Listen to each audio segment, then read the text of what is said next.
இப்போ நாங்கள் எங்கே இருக்கோம்னு பார்த்தீங்கன்னா குஜராத்தில் ரயில்வே ஸ்டேஷன் அயன்மேன் சதர்பாய் அயன்மேன் யூனிட்டி ரயில்வே ஸ்டேஷன் பார்த்து முடிச்சிட்டோம். நாங்கள் சர்தார் வல்லபாய் ஸ்டாச்சுவை பார்த்து முடிச்சுட்டு ரயில்வே ஸ்டேஷன் வந்தோம். ரயில்வே ஸ்டேஷன் கூட பயங்கர பிரம்மாண்டமாக கட்டி வச்சுருக்கானுங்க. பாருங்கள் எப்படி இருக்குது பாருங்கள், ஸ்டாச்சு பயங்கர. அரே வா, ஃபுல் ஏசி எப்படி இருக்கு பாருங்க.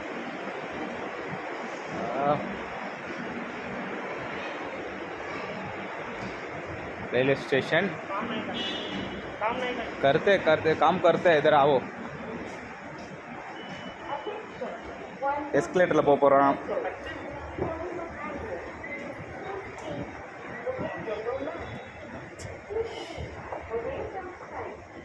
ये